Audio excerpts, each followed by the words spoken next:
This video is going to be great because I'm going to explain how you can rank your book on Amazon and make your book sell like hotcakes. So let's get started.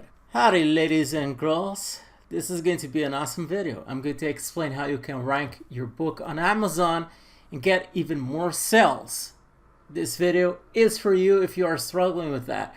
Anyway, if you still haven't liked this video, go right below, click on that thumbs up and subscribe to my YouTube channel so you can get more of this type of videos on a weekly basis where I share with you a lot of advice related to self-publishing and several ways for you to make money online. And if you are still struggling with your self-publishing business, you still haven't reached your first $1,000 per month, or you just don't know what to do when it comes to publishing books on Amazon, and you would like to have a book business that makes more and more money each month, then check out my newest course called Self-Publishing Money Machine. I'm going to leave a link right below in the description from this video. Just click on it so you can get more information.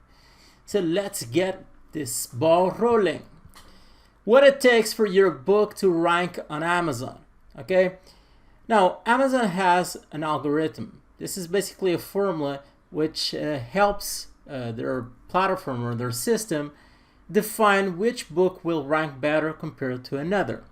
Now, I don't know the formula. I can't tell you. I don't know. This is something kept secret on Amazon. You can contact their support. Probably they won't care and won't even reply to you. So nobody knows. But there's something that I know. Amazon loves this over here. They love to make money. That is what they love to do. It's a business and they love to make money. It's one of the biggest e-commerce websites in the world. It has exponentially grew during this past year and so, during this situation that we've been having. And they love to make money.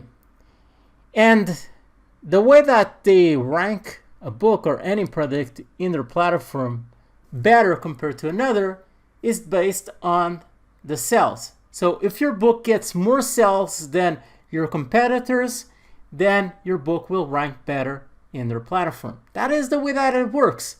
And it makes perfect sense because, well, it's a business, and when they see that there's a product selling better compared to their competitors, they want to make more money with that particular product. So what they do is they rank that product better compared to others because they know that that will increase the visibility of that product.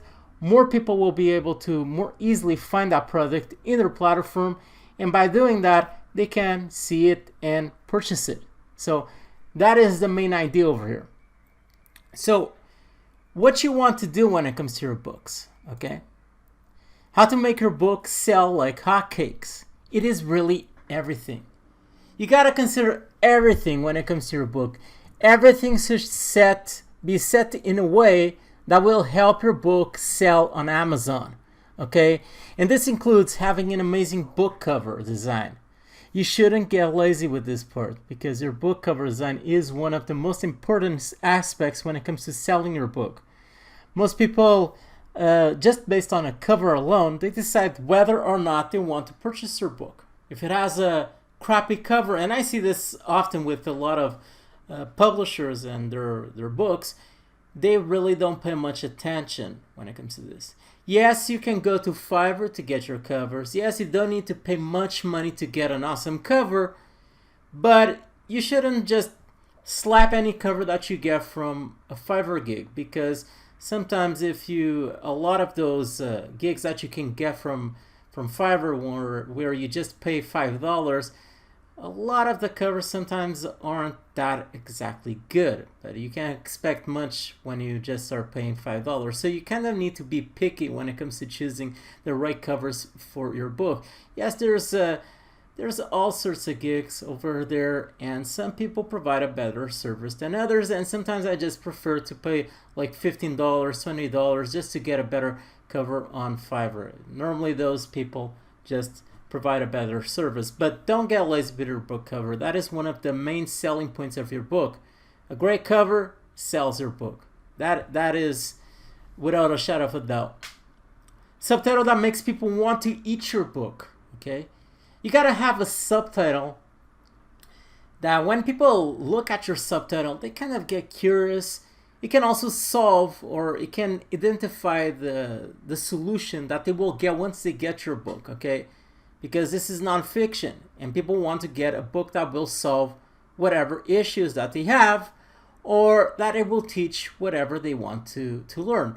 And your subtitle should be short and sweet, so don't just splash and flood a bunch of keywords on your subtitle, because that doesn't make it sound good.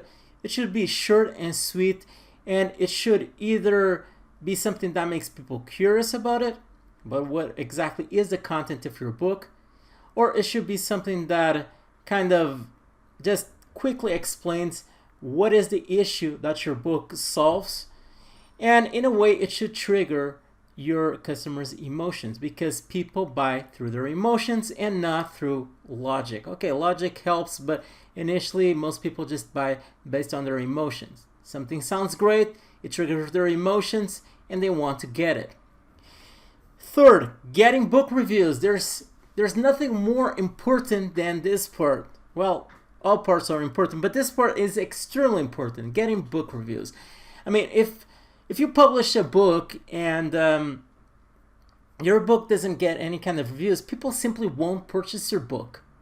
I mean, people, of course, you always will have one or two people who see your book and purchase your book, even though it doesn't have reviews, because probably has just a fantastic cover and also title. But book reviews help your book sell a lot better, especially once you start getting to 40 reviews and upwards. You start noticing a huge improvement in terms of sales for that book.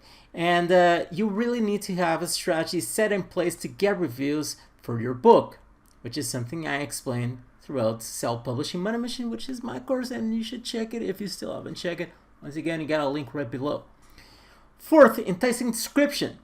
Okay, not everyone clicks on a thumbnail from a particular book and reads the description, but a lot of times what happens is, especially people who find your book through sponsorship, through advertisement, they find it and they're still not kind of convinced, because they probably found your book through a different keyword, and they're still not kind of convinced, and they read the book description of your book.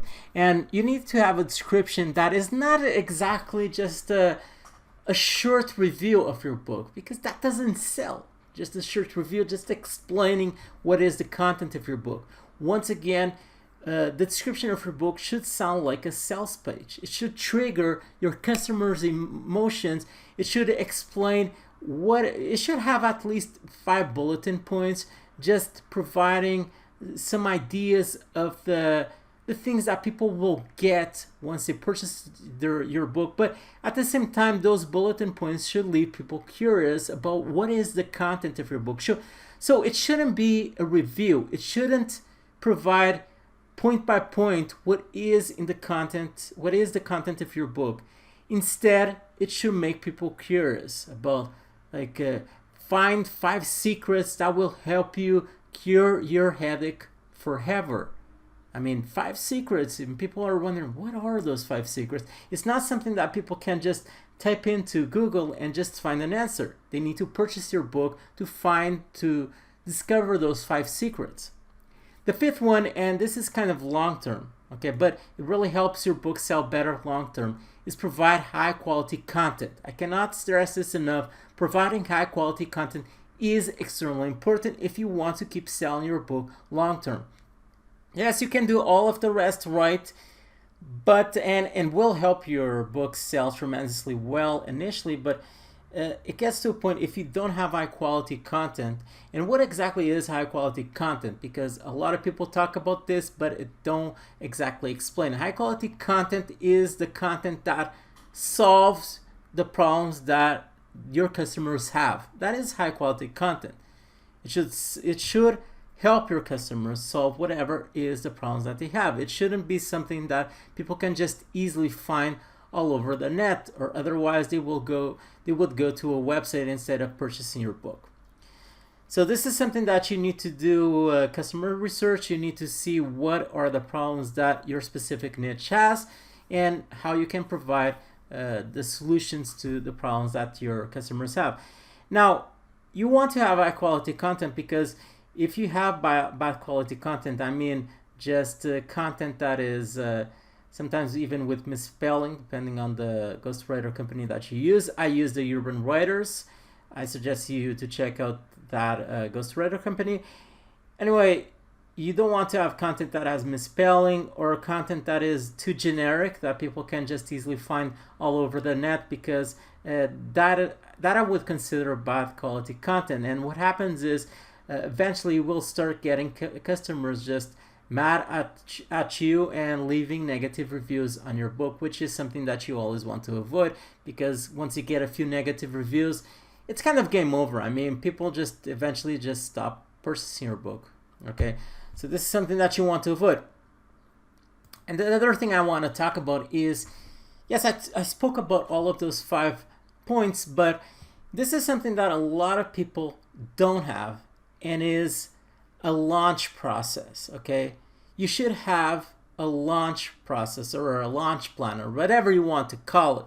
But as soon as your book is launched, you need to have a plan to get more reviews for that book and to get even more sales. Because what I see with a lot of publishers, and they may get all of the things I explained, or most of the things I've explained right before, but when they launch their book, they many times don't have a plan. So they launch a book, and then after a few days they think, oh, I probably should get some reviews, or probably I should set some advertisements so my book will sell well. And that is not a good way for you to manage the books that you publish. You need to have a plan to, I wouldn't say guarantee, but to increase as much as possible the probabilities of your book getting reviews and selling more and more, especially in the first 30 days once your book is launched. Because during your first 30 days once your book is launched, Amazon helps your book get more visibility in their platform. It's a way for them to kind of test your book and see whether or not it's a book that it's worth them promoting in their platform. Okay, so during those 30 days, it's extremely important for you to have a plan. And you want to have a plan to sell your book more and more throughout those 30 days, and to get reviews for that book, because both things are kind of connected. You will notice the more reviews that your book gets, it tends to sell better on Amazon. So you need to first have a strategy to obtain immediately reviews after a few days once you launch a book. After 2-3 days, you want to have a couple of reviews, because that helps tremendously your book selling better on Amazon. Once you have a couple of reviews, you want to have a few advertisement campaigns set for that book so you can get even more sales. And also you want to use some promotion websites to help your book get even more sales. But during those first few days, during those first 30 days, this is what you want to do. You want to sell as much as possible your book and obtain as many reviews as possible. Most people don't have a plan. They just publish a book and then kind of figure things out throughout their, I don't know, they just kind of figure things out. And this is something that I mentioned throughout my course, how you can have this plan, how you can get more and more sales to your book, how you can get more and more reviews for your book throughout this 30 days and even past those 30 days. So I recommend for you to check my course if you still haven't. And basically that is all that I wanted to talk throughout this video. If you have any questions related to self-publishing, you can leave it on the comment section right below. Also, make sure to leave a like and subscribe to my YouTube channel so you can get more of this type of videos, which I provide a lot of advice related to self-publishing and several ways for you to make money online. That is all for now. Stay tuned with Alexo, and bye.